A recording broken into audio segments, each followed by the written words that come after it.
Welcome to the Courtroom Chronicles. This channel is dedicated to educational content based on real-life cases and true events. This content shared here is drawn directly from the actual case file, and no names, places, or items have been changed. However, the content has been carefully summarized and presented for educational purposes to inform, enlighten, and spark meaningful discussions. Whether you're here to learn, reflect, or simply understand the real-world scenarios better, you're in the right place. We believe in the power of truthful storytelling to educate and inspire. Disclaimer: while all stories are based on real cases, they are presented in a condensed and structured format for clarity and learning. Viewer discretion is advised where necessary. This case is cited from the Nigerian High Court online file, which is public record, between Olusegun Samuel vs. Ahamefule Georgebest and one other Wisdom Estate case. Court and parties. The case was heard at the High Court of the Federal Capital Territory, Abuja, presided over by Honorable Justice J.E. Obenor. The claimant was Olusegun Samuel, and the defendants were Ahamefule, landlord, and the registered trustees of Wisdom Estate Residents Association, estate managers.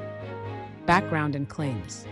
The claimant, having rented flat B71 in Wisdom Estate, Lugby, Abuja, from the first defendant and paid service charges to the second defendant, experienced a severe flood that caused substantial property damage and personal trauma. He alleged the apartment was constructed in a flood-prone area without adequate drainage. Neither defendant disclosed this material risk prior to tenancy. A burglary also occurred due to estate security failures.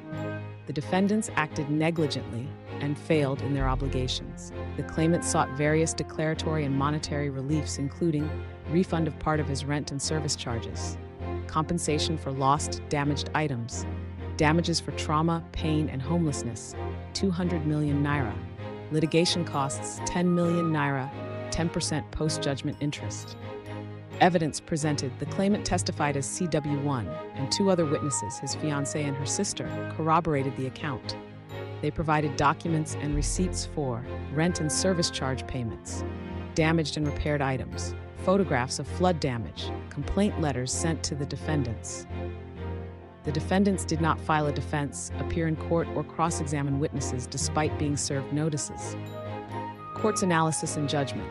The court emphasized key evidentiary principles: unchallenged evidence. The failure of the defendants to respond or cross-examine meant the claimant's case stood unrebutted and admitted. Minimal proof threshold. In the absence of a defense, the claimant needed only minimal evidence to succeed. Upon reviewing all exhibits and testimonies, the court found the defendants liable and granted most of the reliefs. Declarations 1, 2, 3, 5, 6, and 7 were granted. Refund of 33,000 naira rent by the first defendant ordered. Joint and several damages of suit 1.1 million, not C 200 million naira awarded for property damage and trauma. Post-judgment interest of 10% per annum granted. 50,000 cost awarded.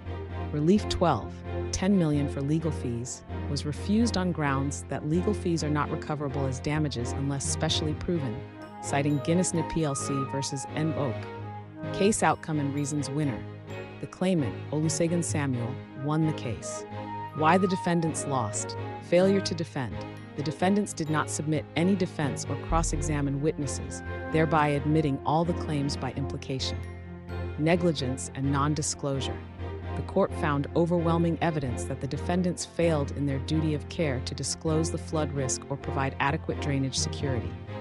Evidence unrebutted. The claimant provided credible, documented proof of his claims, meeting even the minimal evidentiary threshold. Further analysis and how this could have been avoided. Due diligence by claimant. A proper inspection or investigation before renting the apartment might have revealed the flood risk. However, tenants often reasonably rely on landlords and estate managers for safety disclosures. Disclosure obligations. The landlord and estate managers should have disclosed material facts, such as the flood risk, and undertaken mitigative actions, including proper drainage and emergency exits. Proper infrastructure planning. The estate association and developer should have ensured compliance with building and environmental standards, especially in known flood-prone areas. Estate management accountability. The second defendant, a state association, failed to take responsibility for the burglary or the flood aftermath, worsening their liability. Prompt action, empathy, and partial restitution might have prevented litigation. Legal representation. The defendants worsened their position by failing to appear or engage legal representation, which removed any chance of mitigating damages or contesting liability. Conclusion. This case is a strong illustration of the legal consequences of negligence, non-disclosure, and procedural default. It reinforces that landlords and estate managers owe tenants a duty of care and transparency, and that courts will protect tenant rights where landlords act negligently or with concealment. Thanks so much for watching, fam. I really appreciate you spending your time with me. If you enjoyed the content, don't forget to hit that subscribe button, drop a comment below, and let me know what you think about this information. I love hearing your thoughts and feedback. And hey, if you felt a connection or learned something new, give this video a like and share it with someone who might enjoy it too. Until next time, stay safe, stay real, and I'll catch you in the next one.